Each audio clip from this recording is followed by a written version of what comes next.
Cities are growing fast, but at what cost? Hello and welcome, I'm Sadhika Tiwari and you're watching Eco India. As we expand our roads, build skyscrapers and push for modern infrastructure, how do we ensure that sustainability and nature do not take a backseat? In today's episode, we explore various ways in which the delicate balance between urban development and environmental responsibility can be found. Let's start with a short drive from Noida, Delhi's satellite city bustling with corporate offices and tall skyscrapers. Here, even imagining growing your own vegetables seems pretty unrealistic. But on the outskirts of the city, a village is using organic methods to turn agricultural land into a community farm where urban residents and farmers come together for a more sustainable and healthier future. But between all of this, against urbanization, rapid industrialization and policy hurdles, can this model thrive? Let's take a closer look. As you can see, this wide road is 24 meters long, with high-rise buildings on both sides. That's Fusion, a real estate company, and over there are building companies. All this land once belonged to our village. 20 years ago, there were lush green fields here. Now, all of that is gone. Growing up in a family of generational farmers, Pawan Sharma recalls a childhood in a thriving agrarian community. His village, Saini, used to be known for its lush green fields and wealthy farms. 20 years ago, when we used to farm here, the water we used, whether from wells or other local sources, was completely pure. This was because all the villages had access to common forests and there was no pollution affecting the water quality. The water was pure and abundant with minerals. We also used completely natural fertilizer. It came from our own livestock and traditional compost. This organic manure was cultivated naturally and it helped us grow excellent crops. Saini is now part of Greater Noida, Delhi's massively expanding satellite city. Driving through here, it's hard to imagine how it looked when Pawan Sharma was young. There are no longer any farms here. Pawan Sharma is seeking legal advice. His land, along with that of many others in the village, was acquired under the urgency clause of India's Land Acquisition Act. This legal framework allows even local governments to take private land for urgent public projects like infrastructure development. However, Ritvik Datta, founder of the Legal Initiative for Forest and Environment, says that in most cases, the clause cannot be justified. In 99% of the cases that I've seen, right, the cause for urgency is not satisfied. Right, urgency can be taken when there is a calamity, there's a war, there is an earthquake, and you need people to be rehabilitated urgently. Urgency cannot be for an airport. Urgency cannot be for a real estate project. Urgency cannot be because you suddenly want a road there. Right? So this is what has today happened. India's capital Delhi is projected to become the world's most populous city by 2030, with an estimated 37 million residents. But this expansion of its limits in the greater metropolitan region has eaten into more and more of the surrounding countryside, India's agricultural heartland. Like in Bajitpur Thakran, a village in the semi-urban region north of Delhi. Here, shrinking estates and dwindling agricultural profits have been driving local farmers to look for more viable alternatives, ideal conditions for real estate sharks who offer ready cash to anyone willing to sell off their farmlands. One reason is the reduced earnings from farming. Many farmers are looking to invest their money elsewhere, in commercial plots, land or apartments. So it is about the investment opportunities and a need for financial security. Requirement plus investment, ये दोनों जो है एक region रहते हैं. Local resident Satpal Thakran comes from a long lineage of farmers. But in 2012, the family decided farming was no longer a viable option and sold their land. Today, Takran runs a tuition center in the village. Any two prime number whose difference is 2 are called twin prime. Experts say that despite the inevitability of urbanization, it needs to be conducted responsibly in order to avoid unnecessary, even irreversible damage. So we can divert the expansion to the poor quality land. And every settlement also have poor quality land. Now it is for the development authorities to identify the poor quality land, improve that poor quality land for urban development, and urban development should be diverted to these areas. I think we should have a target today that a minimal certain percentage of land must be protected as for agricultural and horticultural purposes. That is of great importance, because we should not be in a situation that in the mad rush for a $5 trillion economy, we end up becoming an importer of food grains. This shift in land use is more than just a visual change. It signals a deeper crisis. Reports suggest that the area of land used for food cultivation in India has shrunk by more than 30,000 square kilometers. What could that mean when it comes to food security and ecosystem diversity? This fertile region is going to be transformed. That will have a direct impact on agricultural production, our vegetable yield, our food grain production. We must look for alternative solutions. He's working on one himself. Vikrant Tongad has rolled out a model for community farming in Greater Noida. In nearby Kheri Banauta, urban dwellers can lease farmland at reduced rates and enjoy their own organic produce direct from the soil.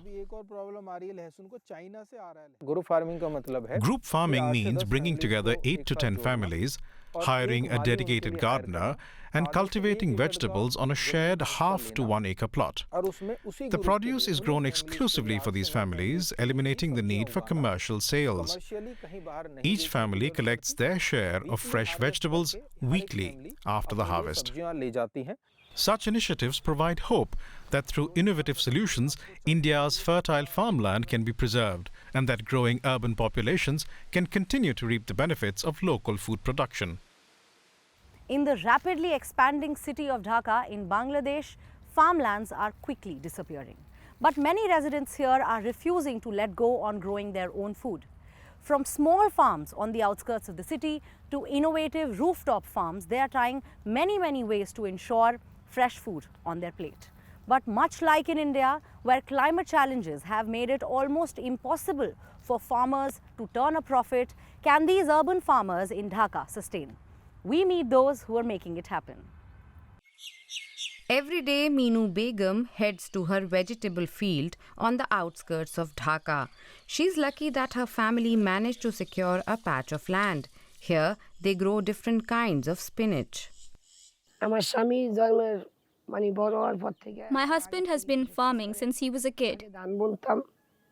We used to grow rice and a variety of vegetables like gourds and cabbages.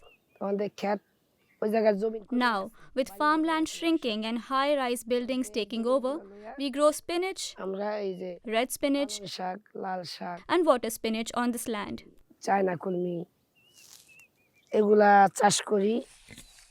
To make the most of the limited urban space, she received training from the NGO Proshika. The spinach is mainly for her family, though they also sell some. We sell these crops both wholesale and retail. We also share with relatives and enjoy good, chemical-free food ourselves. My husband works too, and we hire extra help when needed, but it's mostly a family effort. Our monthly income is pretty decent, between 100 and 150 euros.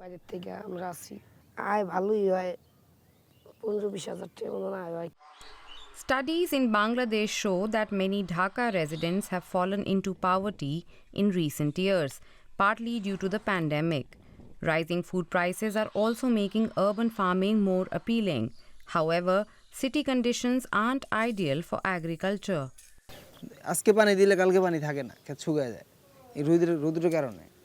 If I water the crops, the soil dries out the very next day because of the extreme heat, which lowers the yield. In the past, the soil was better and the climate was more favorable. Now, both have worsened, but we managed to get by. ভালো আছে, আল্লাহ রাখছে, চলন যায়, সংসার family চলা যায়। But how many people can a city feed? The United Nations estimates that by 2050, about 70% of the world's population will live in cities. The Proshika Human Development Center is preparing people for this future by offering urban farming training. Meeting the food needs of 70% of the population compared to just 30% in rural areas is a huge challenge. That's why it's crucial to involve this 70% in agriculture. Some urban areas already combine city and rural elements, offering a unique opportunity that we must utilize. Our urban agriculture programs are designed to tackle food security and meet the nutritional needs of the poor.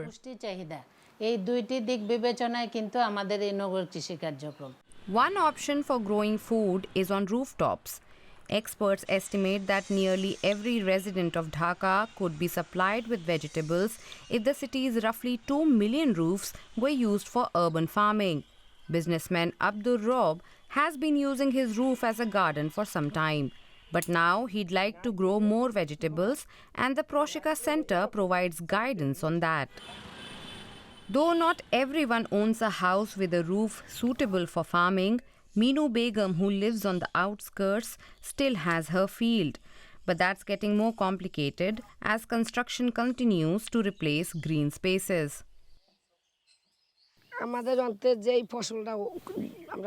The costs of growing these crops are high, leaving very little profit. We can't properly irrigate our fields. There's no water in the canals or ponds because people have filled them in with soil to build houses.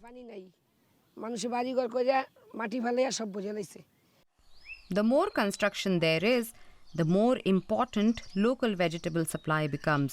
In cities too.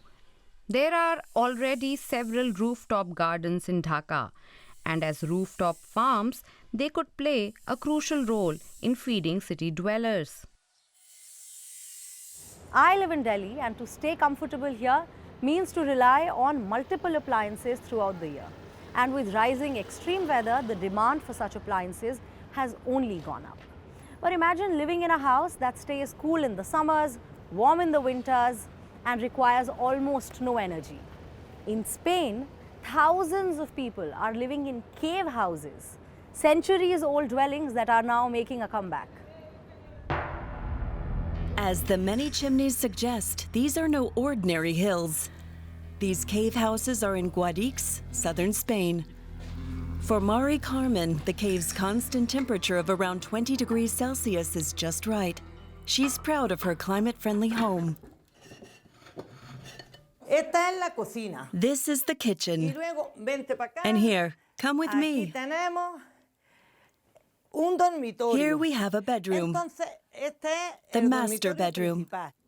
It's a good place to sleep, cool in the summer and warm in the winter. The caves have a very big future. It was the Moors who first dug out the clay hills over 500 years ago. Today, the caves are a highly revered cultural asset and an inexpensive housing option. Jorge Herrero grew up in a cave house himself. Today, he digs entirely new caves and extends existing ones. The caves are cheaper and consume much less energy. There's no need for air conditioning or heating. Caves are the essence of nature. They're unique. For Jorge, there is no home more sustainable. Walls and ceilings alike, all is provided by nature herself, and everything he removes is recycled. We simply dig a hole in the ground. That's why it's cheaper than building a house. We don't need a roof. The hill is the roof. And everything we excavate, in our case clay, we turn into tiles or bricks. This cave will have tiled floor made from the very material we dug out here.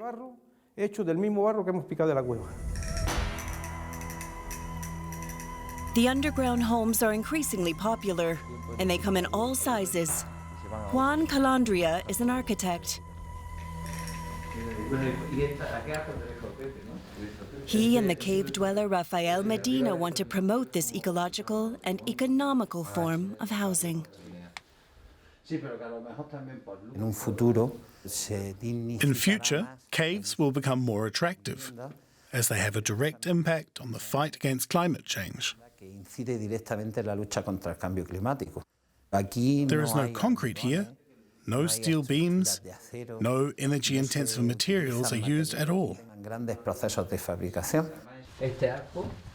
Very few cave dwellings have property deeds. In fact, living underground is often not regulated at all. But the region of Andalusia wants to change this, paving the way for the whole continent. It can be transferred to other regions.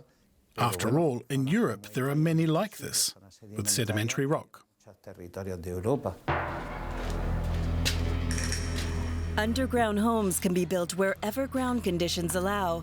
Homes like that of Mari Carmen, who has lived in caves from an early age. My whole life, I was born in a cave, and after I got married, we moved into this one. I wouldn't swap a cave for a normal apartment, not for anything in the world. Mari Carmen and the cave dwellers of Guadix are leading exemplary, sustainable lives in a form of housing as ancient as it is future-proof. A common joke between the residents of Chandigarh is, if you take 3 consecutive rights, you will end up exactly where you started. That's how well planned the city is. This was meant to be India's city of the future, planned with precision and built to blend nature with urban life. 7 decades later, rapid growth and modernization are testing that vision. Let's take a closer look at how the city of Chandigarh has evolved over the years. They might look like normal residential buildings, but in fact, these houses are part of a grand design for a modern and ecological planned city. Now, 70 years old, Chandigarh was built in the wake of India's independence. 70 years ago, today it serves as the capital of 2 federal states, Punjab and Haryana. The city was designed by Swiss-French architect Le Corbusier. His plan incorporated different sectors: a leisure sector, a restaurant and food sector, and residential sectors. These effectively function as mini-cities themselves, boasting their own infrastructures. Manmohan Sareen moved here when he was a child. His family was one of the first to settle in Chandigarh, so he's witnessed its development from the very beginning. As Corbusier said it, he's designed the city in the shape of a human body, the capital complex being the brain, the sector 17 being the stomach, the university and the industrial area being the limbs, and then the lungs going green, we call them green belts, going right through the city from north to south. And that is continuous. That is so beautiful. This is where all the greenery was planned. Chandigarh's first commissioner was a botanist. He implemented Le Corbusier's ideas. Given the subtropical dry climate, it was no easy task. As ecologist Ravinder Kohli explains, it involved some creative thinking. On those roads which are fast-moving traffic roads, there he planted deciduous trees. So during winters, these leaves will fall and there will be more light on the road. And close to the houses, short trees. Likewise, close to the market road, short trees, flowering trees, evergreen. So that during summers, the rickshaw puller, cyclist can take shelter, brief shelter under the shade of the tree. In recent years, however, much has changed in Chandigarh. Originally planned for 5 lakh residents, twice as many people now live here. With 878 cars per 1,000 residents, it's also among India's most vehicle-dense cities. Houses, roads and shopping centres are pushing nature out. For the past 2 years, Chandigarh has been named the best union territory at the Smart Cities Award. One criterion for that is smart mobility, which the city is expanding more and more. Under this project, Smart City has set up the largest public bike sharing project anywhere in the country. This has 5,000 smart bikes, some manual, some electric, and Chandigarh boasts of a dedicated cycle track of 200 kilometers. Living space is becoming increasingly less in the ever more populous city. This has led investors to compromise Le Corbusier's vision by building too close to urban water bodies.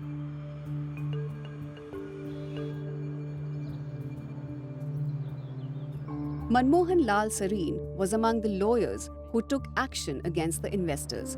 They succeeded. Buildings erected by this lake had to be demolished.